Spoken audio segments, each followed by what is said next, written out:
2019 के लोकसभा इलेक्शंस में भारतीय जनता पार्टी ने टोटल 37.4% वोट्स हासिल किए और एनडीए एज अ टोटल ने 44.9% वोट। वहीं दूसरे नंबर पर कांग्रेस का शेयर कुछ 26.5% था। उसके बाद बसपा और सपा एक साथ 6.12% पे थे। अदर पार्टीज को देखे तो वो रूलिंग पार्टी के आसपास भी नहीं थी। विच सेज अगर किसी भी पार्टी में बीजेपी को थोड़ी भी टक्कर देने की हिम्मत है तो वो सिर्फ कांग्रेस है। भारतीय जनता पार्टी ने जो नारा दिया है कांग्रेस मुक्त भारत, उसमें 2 कदम देश और आगे बढ़ा है।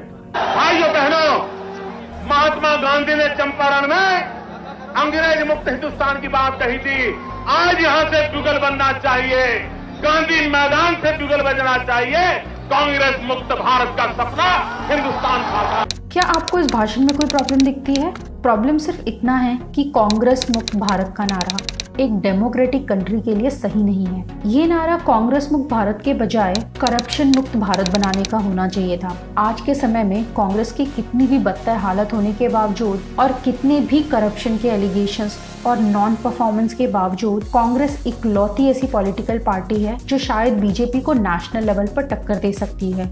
और ये थ्रेट इंश्योर करेगा कि बीजेपी जब तक सत्ता में है राष्ट्र हित में काम करे। कितने भी नॉन परफॉर्मेंस के बाद भारत में डेमोक्रेसी को सरवाइव करने के लिए कांग्रेस का सरवाइव करना बहुत जरूरी है, एटलीस्ट तब तक जब तक कि कोई पार्टी इस लेवल की ना बन जाए। National party leader doctor Don Brash कहते हैं, opposition represents an alternative government. The recent change of party of the MLAs Bharat के डेमोक्रेसी को खतरे में डालता है। It may be a win for BJP, पर भारत के लोगों के लिए ये एक बहुत बड़ी हार है। तो आज के वीडियो में हम जानेंगे कांग्रेस का as an opposition party survival क्यों जरूरी है हमारे देश को एक डेमोक्रेटिक रिपब्लिक बनाए रखने के लिए।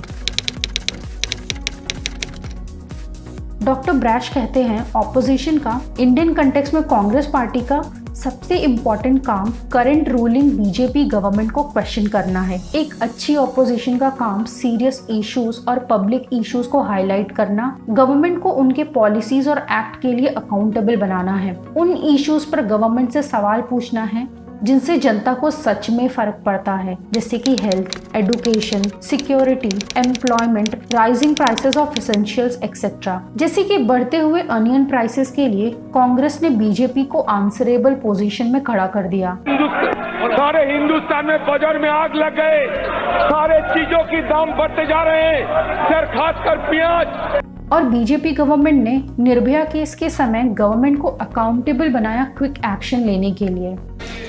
अभी तो सब लोग गिरफ्तार भी नहीं हुए, केवल 2 लोग गिरफ्तार हुए हैं। लेकिन क्या कर रही है दिल्ली पुलिस, क्या कर रही है केंद्र की सरकार, क्या कर रही है गृह मंत्री और क्या कर रही है दिल्ली की मुख्यमंत्री। इन दोनों ही केसेस में रूलिंग पार्टी का रवैया कैसा भी रहा हो, ऑपोजिशन पार्टी ने जनता के हित में सरकार से सवाल किया और उन्हें आंसर देने के लिए या फिर एक्शन लेने के लिए मजबूर किया।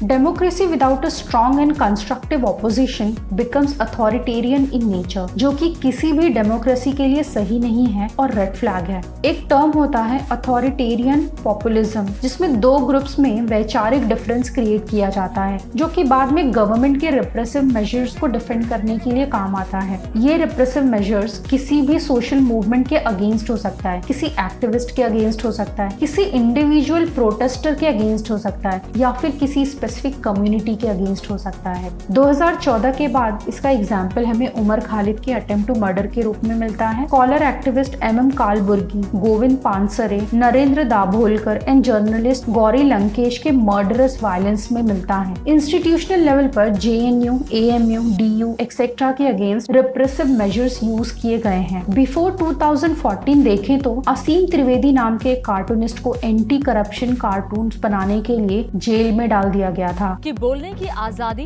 और लोगों के हक को कुचलने को लेकर मैं आपातकाल को सबसे बुरा मानता रहा हूं, लेकिन ऐसा लगता है कि मौजूदा सरकार आपातकाल के दौर की सरकार से भी बुरी है।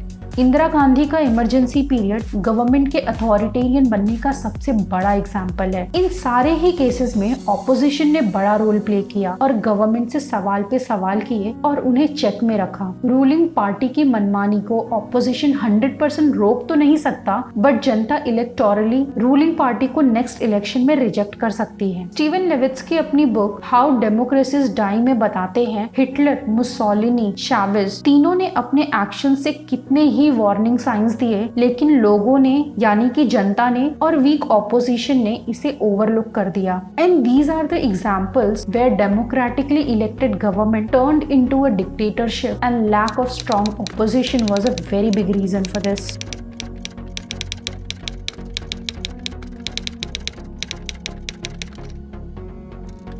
ऑपोजिशन पार्टी का एक दूसरा रोल गवर्नमेंट का असंवैधानिक और गलत नीतियों को पारित होने से रोकना है, उन्हें क्रिटिसाइज करना है और साथ ही मीडिया को बताना है कि किस तरह से ये पॉलिसीज गलत हैं, ताकि जनता को उन नीतियों के नेगेटिव इम्पैक्ट्स के बारे में भी पता चल सके। जैसे combination of CAA and NRC Bharat के एक बड़े सेक्शन और समुदाय को अफेक्ट करता है और ऑपोजिशन पार्टीज इसके खिलाफ अपना मत प्रकट करते हैं। वैसे ही electoral bonds and amendment in RTI act was also criticised by the opposition party. In an ideal scenario, media को बिना मिर्च मसाला लगाए ऑपोजिशन पार्टी या फिर इंडिविजुअल्स के मत को प्रेजेंट करना चाहिए था। टीवी चैनल्स के ऐसे रिएक्शन का रीजन अलग है। मोस्टली मीडिया का किसी भी पार्टी की तरफ इंक्लिनेशन इस बात पर डिपेंड करता है कि उस देश में मीडिया की फंडिंग कैसे होती है। इन एन आइडियल सिनेरियो ये एक ऐसी प्रैक्टिस है जो कि रूलिंग पार्टी के गंदे और हिडन एजेंडाज को जनता के सामने प्रेजेंट करती है। तो एट द एंड हमें ये नहीं भूलना चाहिए कि 2014 में सालों की करप्ट कांग्रेस की गवर्नमेंट को पलटने के लिए बीजेपी एक स्ट्रॉन्ग ऑपोजिशन थी। बीजेपी के कैंपेन्स के अलावा इसका एक स्ट्रॉन्ग ऑपोजिशन पार्टी होना देश को कांग्रेस के चंगुल से निकाल सका। जहां डेमोक्रेसी के लिए इलेक्शंस वाइटल हैं, इलेक्शन अकेले एक देश की स्टेबिलिटी के लिए इनफ नहीं है। जब तक हमारे देश में एक स्ट्रॉन्ग ऑपोजिशन नहीं है और करंट सिनेरियो में अगर कांग्रेस पार्टी एक स्ट्रॉन्ग पोजीशन में नहीं होती है, हमारा देश हमेशा करप्शन, सिविल अनरेस्ट, धार्मिक दंगों और सप्रेशन ऑफ डिसेंट का शिकार होने के खतरे में रहेगा। और गवर्नमेंट जनता के हित में हेल्थ, एजुकेशन रिलेटेड प्रोजेक्ट्स छोड़कर परसेप्शन बेस्ड मुद्दे निकालेगी और उन्हीं पर काम करेगी। No democracy can succeed without a strong and effective opposition, and that's what the founding fathers of our constitution have always wanted.